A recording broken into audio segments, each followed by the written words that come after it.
What's going on, guys? ¿Cómo están? BugaLuis here, and welcome back yet again to another live reaction. Today, obviously, it's a special day. We're finishing out the group stages, and the first of all, we're finishing Group A, which included Russia, Uruguay, Saudi Arabia, and Egypt. We're finally finished up the group, so we can move onwards to the round of 16. So this video is going to be very different to the other ones. We're going to try and take a look at all the two matches that we saw today. We're going to take a look at Uruguay versus Russia, and we're also going to take a look at Saudi Arabia versus Egypt. We're going to talk about a little bit about both matches. Uruguay versus Russia. Uruguay beat 3-0 Russia, and right now Saudi Arabia versus Egypt is still yet a 1-1 draw. It's not yet finished. We have 30 more seconds to go, which is, I don't know how much can it change in that, to be honest, but well, that's what we have. So I'm going to talk about a little bit about those two matches, and then I'll like to talk a little bit about how I thought the entirety of the group went. Do I see any surprises here and there? Do I think some team deserve a little bit more? So we're going to take a look at all of that first, afterwards, sorry, and then we'll just wrap it up and tell you how well do I think both Russia and Uruguay will do in the round of 16. So first of all, we're gonna mention the match between Uruguay and Russia. I gotta be honest with you guys, this is the match I obviously watched the most. It was the most entertaining, the highest profile game, obviously, between Saudi Arabia and Egypt. And oh my god, Saudi Arabia just scored for Egypt against Egypt. Saudi Arabia just won their first match against Egypt. Can you believe that? Just right now, look at that. Do you hear that? Do you hear the sounds of the TV? Oh, the manager is crying. My god, no. We see a cross there from Al-Muwalat. Oh no, it's Salem. No, it's actually the right back, and then it's gonna fall back to number 14, back again to Dausari, and then Dausari scores, I think. Oh, I can't believe this. Saudi Arabia beats Egypt in the last minute, and Egypt can you believe Egypt have never won on a World Cup, like have never won a World Cup game? I can't believe, my god. Salem El Dausari gets his goal, and Saudi Arabia wins not for the very first time, I think, but wins finally this World Cup, wins one game and takes home 3 points, and Egypt ends up last. Egypt ends up last. I can't believe this. I really can't believe this. Insane. Absolutely insane. So I have to change this information right away, but I'll do it afterwards.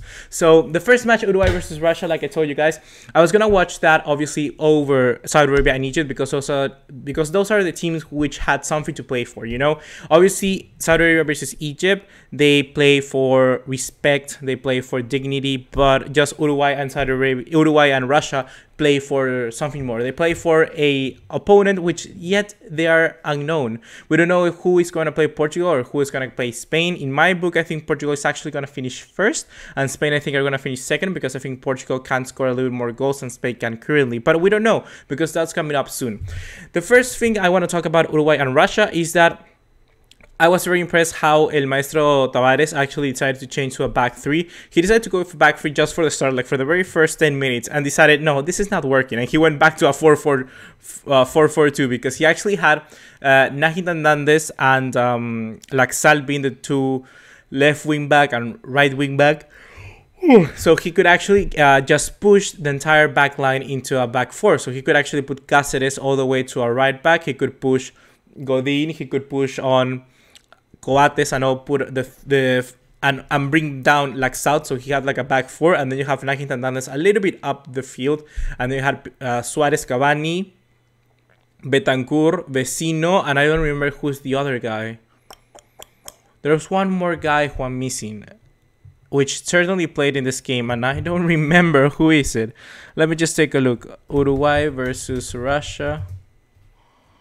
I don't know who is the other guy. Oh my god. And Torreira, of course, and you had Torreira. So he could actually went back to a 4-4-2. And that works wonder actually for Uruguay. So I don't understand why he decided to change that. He just wanted to try it out for the first 10 minutes because obviously Jose Maria Jimenez was injured. But afterwards, it just worked wonders when he went back to that 4-4-2. The first thing that we saw from this match was obviously the goal from, first of all, Suarez. It was an amazing free kick, to be honest with you. I thought he was actually going to put it to the same post, but actually not trying to go like curling it down the middle, but he did it and it was insane. I was thinking, like, before today I woke up and I was like, do do Barcelona really need to try and keep Suarez, or they should try and sell it because he's slowly declining and blah blah. I was thinking, and then I saw this free kick and I was like, no, they shouldn't sell it. They shouldn't sell it. They shouldn't freaking sell it. It was insane, absolutely insane. Next up, we saw the goal from Diego Laxalt, which came sooner rather than later. It was very actually rapid after the first goal. We saw in the 10th minute we saw the first goal from Suarez, and then we saw the own goal from Cheryshev. I actually gotta say, for me, it was a goal from Laxalt, because even though Cheryshev obviously had that deflection on his heel and actually bounced in a different direction, I gotta say that probably I'll give it to Laxalt, because even the ball was also going to the same direction, was going to the goal. We don't know if it's actually going to be like a concrete goal, but it was in the same direction. So I would have given to the Laxalt, because I don't think that the deflection really mattered a lot. And then we saw the final goal with Edison Cavani in the 90th minute, which, to be honest, was very deserving for Cavani, because he was actually doing a lot of creating a lot of chances for people like Luis Suarez, like people like even one for Betancourt. Cavani was very generous. So he was all giving, but he was never receiving. So at the end of the day, you could see Suarez just trying to give Cavani that goal, because that's a huge boost in confidence and something you need for your team to progress and actually move forward in this competition. So that's great to see that he could actually get his goal in the last minute. It was from a rebound, but who cares? A goal is a goal. A striker always praises on goals. So good job for Cavani getting that. And good job from Uruguay for actually improving in their game. We obviously saw an Uruguay who went from, like, they started really slow and actually started gaining a little bit of form as the matches continue. Their first play against Egypt, which was 1-0, and it was like kind of like a meh performance from Uruguay.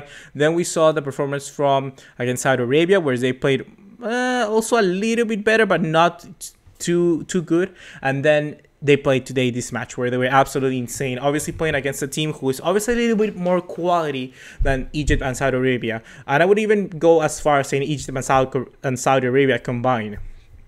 So good job from that. But it's also we have to take into account that Igor Smolikov got sent by a red card in the 36th minute. So I don't know how much you could analyze into this, but now Uruguay is going to be very happy by going first of the group, really having a good shot at this. And now they're going to face either Spain or Portugal, which are not easy rivals. And Russia certainly rested some players, which I thought, I'm not too sure with that, because I think Cherchesov and the Russian team almost gave the match before it even started. We saw people like Golovin being rested. We saw even the fullbacks being rested, Imare Fernandez and Chirkov. So it seemed like they always were giving up before the match even started, and I don't really like that in a team, because they don't go with the same hunger to try and score. I would always say that Di Silva was the best player for Russia in this one, him and Cheryshev, but I think that's probably because they are both in the running for Golden Boot like winners, you know, both Cheryshev and Di Silva. So probably that's like a personal motivation that really carries them forward in this game.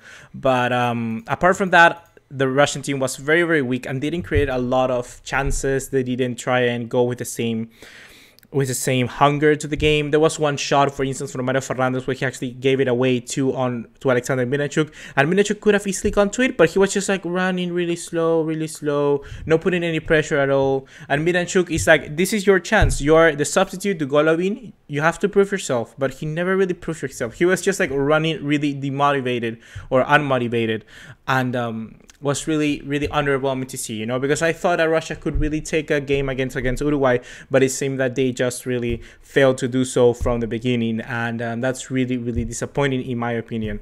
In the other match, we take a look at Saudi Arabia versus Egypt. Obviously, I don't know. I didn't check too much in this game. I was checking quite a bit, just changing channels, for instance. But I want to take a look at the formation of both teams, because certainly I think they will go very strong, because winning a game like this is really important for both nations.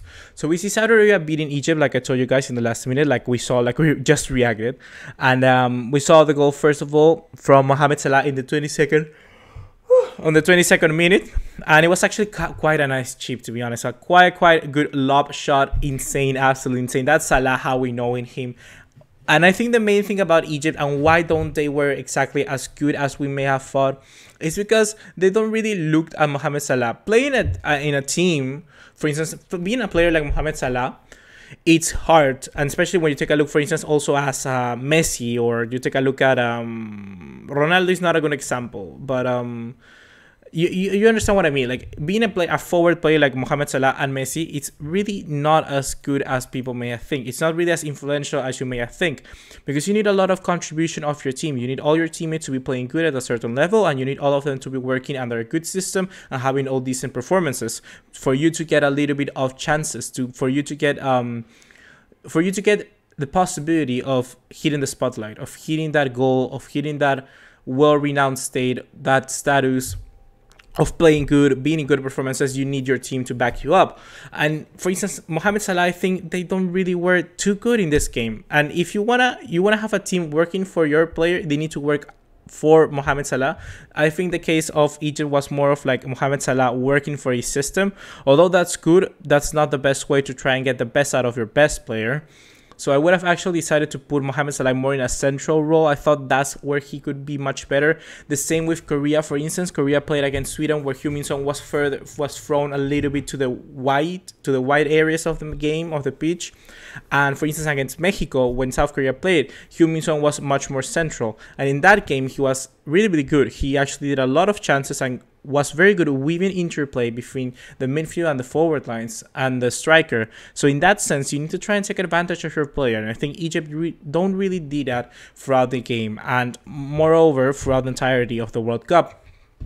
In the case of Saudi Arabia, let me just check. They're playing with Al-Mosaleim, El-Berik, Hausawi, El Sarani, Otaif, Al-Mohawi, Al-Farah, Al-Lausari, Al-Muwalad, Bakhbiri. So they're actually playing with almost like the starting 11, except for Mohamed El Salawi, which obviously is like a big miss for them.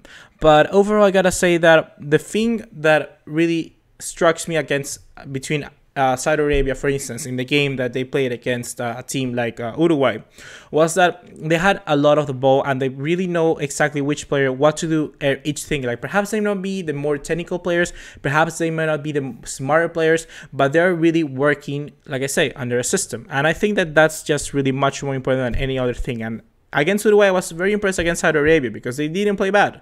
And I think that at the end of the day, if I have to choose between Saudi Arabia and Egypt for them to win a game, I would have actually gone to Saudi Arabia. I think that Saudi Arabia deserved it a little bit more than Egypt, because Egypt against Russia, like, were nothing. They disappeared throughout the entire game.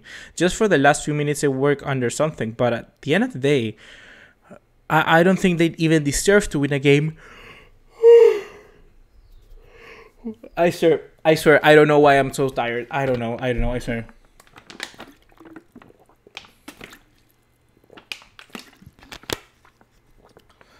So if I had to take a chance and a really good shot at saying which teams I deserve to win this game, I would actually gone for Saudi Arabia. So I think that they're deserved winners of this one. So yeah, so good job Saudi Arabia, you get the win. So the group ended as follows. We're gonna end up with Uruguay top, with 3 matches played. Obviously, they've won 3 of them. They've scored 5 goals. They've conceded 0 goals, which is insane. Conceding 0 goals? Wow, that's insane. They have a goal difference of +5 and has 9 points. Russia are coming in second by scoring, and they've won 2 matches and lost 1. They've scored 8 goals, which is good. They've conceded, however, 4 goals. They conceded 3 against Uruguay and then 1 against Egypt. Their goal difference is +4 and they have 6 points. So those 2 are progressing to the round of 16.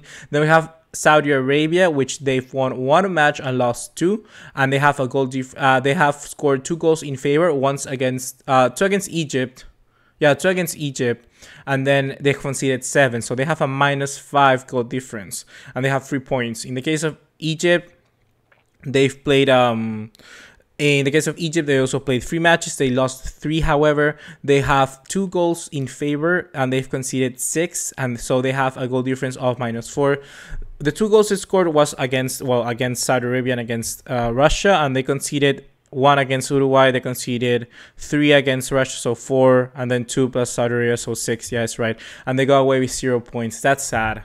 It has to be really, really tough to be losing every single game of the World Cup. That really has to be quite a big pill to swallow. Hopefully Egypt can come back stronger and really come and do something good for the next World Cup in Qatar. I think they may probably qualify as well because they got decent players. But the main thing is getting it right every single match.